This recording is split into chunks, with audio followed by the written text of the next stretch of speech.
a program to input any number and check whether it is Armstrong number or not. What is Armstrong number? A number is said to be Armstrong if the sum of the cube of its digit is equal to the original number.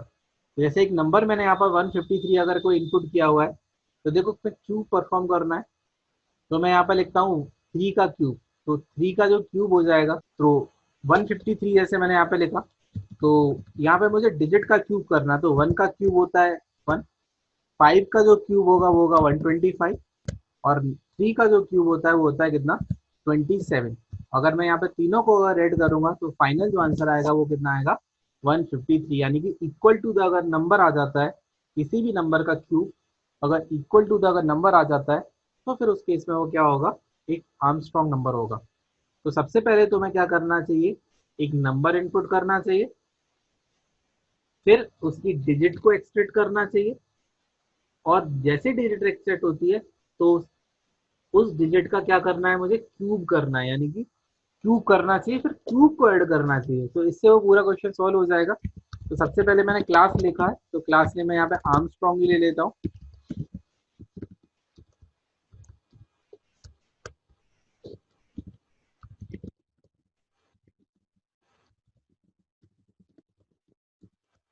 एक integer type का मैंने यहाँ पर एक variable input किया, N input कर लेते हैं, फंक्शन एज आर्गुमेंट के थ्रू इनपुट किया हुआ, कुछ वेरिएबल्स की रिक्वायरमेंट हो सकती है। तो सबसे पहले मुझे यहाँ पर एक कॉपी वेरिएबल्स की रिक्वायरमेंट है, तो कॉपी वेरिएबल्स हो जाएगा एन की वैल्यू को मुझे n1 के अंदर क्या करना है, स्टोर करना है। ये कॉपी वेरिएबल्स हो जाएगा, यानी कि n के अंदर भी 153 स्टोर्ड है और n1 के अंदर भी कितना स्टोर हो जाएगा 153। इसके बाद एक और वेरिएबल, जैसे मुझे सम वेरिएबल की रिक्वायरमेंट है क्योंकि मुझे सम भी कैलकुलेट करना है, तो सम इक्वल टू कितना हो जाएगा 0 और हमेशा की तरह डी नाम का भी वेरिएबल मुझे यूज करना है क्योंकि मुझे डिजिट एक्सट्रैक्ट भी करनी है। तो सबसे पहले मुझे यहाँ पे वाइल लूप का यूज करना है, तो वाइल लूप का यूज करेंगे तो ये हो जाएगा n is not equal to कितना 0। कब तक प्रोसेस करेंगे, जब तक उसकी वैल्यू किसके इक्वल नहीं हो जाती, 0 के इक्वल नहीं हो जाती। तो सबसे पहले मैं डिजिट एक्सट्रैक्ट करूंगा, तो डिजिट एक्सट्रैक्ट करने के लिए n मॉडुलस बाय कितना 10, तो इससे डिजिट एक्सट्रैक्ट हो जाएगा। जैसे फॉर एग्जांपल 153 है तो 153 डिवाइडेड बाई 10, तो 153 डिवाइडेड बाई यानी कि मॉडुलस बाई 10। तो अगर मैं 153 में मॉडुलस करूंगा अगर 10 का तो आंसर आएगा 3। लेकिन मुझे क्या ऐड करना है, मुझे ऐड करना है 3 की पावर 3 को। तो यहाँ पर दो लॉजिक हो सकते हैं, एक तो मैं ऐसे भी लिख सकता था sum equal to sum plus D into D और इंटू कितना डी, यानी कि मैनुअली भी हम क्यूब परफॉर्म कर सकते हैं, या फिर मुझे पावर फंक्शन का यहाँ पर क्या करना है, यूज करना है। तो मैं एक और इस तरह से भी लाइन लिख सकता था, sum equal to sum plus और यहाँ पर math dot power D comma 3, ये लॉजिक भी यहाँ पे लिख सकते थे। लेकिन अगर मैं यहाँ पर मैथ डॉट पावर फंक्शन का यूज करूंगा तो तुम्हें पता होगा कि पावर फंक्शन का रिटर्न करता है हमेशा डेसिमल टाइप की वैल्यू रिटर्न करता है, लेकिन मुझे जो आंसर चाहिए वो किस टाइप का चाहिए, इंटीजर टाइप का। तो एक कन्वर्जन तुमने पढ़ा होगा, इम्प्लीसिट कन्वर्जन और एक्सप्लिसिट कन्वर्जन। तो यहाँ पर मैं क्या कर सकता हूँ, एक्सप्लिसिट कन्वर्जन का मुझे यहाँ पर यूज करना होगा, नहीं तो मेरा आंसर यहाँ पे गलत आएगा। क्योंकि अगर मैं मैथ डॉट पावर फंक्शन 3 की पावर 3 यूज करूंगा तो पावर फंक्शन के अकॉर्डिंग इसका जो आंसर आएगा वो आएगा 27.0। कितना आंसर आएगा 27.0।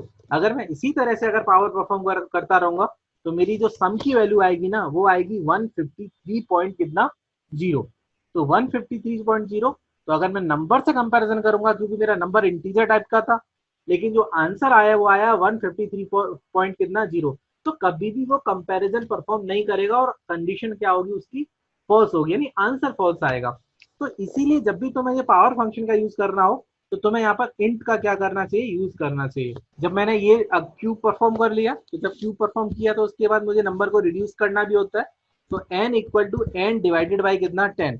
जैसे ही n equal to N divide by 10 perform करेंगे तो नंबर रिड्यूस हो जाएगा। फाइनली मुझे चेक करना है कि अगर जो सम की वैल्यू आती है अगर वो इक्वल है अगर किसके जो नंबर मैंने यहाँ पर इनपुट किया है, तो फिर उस केस में एक मैसेज प्रिंट होना चाहिए,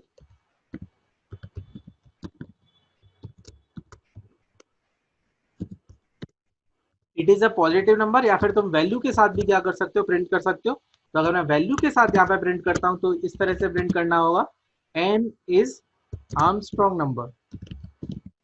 तो आंसर आएगा इससे 153 इज अ आर्मस्ट्रॉन्ग नंबर। तो यहाँ पर मैं लिख देता हूँ n is an Armstrong number. तो जो भी मैसेज तुम यहाँ पर लिखोगे वो एज इट इज क्या हो जाएगा, वहां पर प्रिंट हो जाएगा स्क्रीन पर। अदरवाइज एल्स पर जाएंगे, अगर ये कंडीशन अगर फॉल्स हो जाती है तो एक मैसेज प्रिंट होना चाहिए, it is not an Armstrong number. तो एन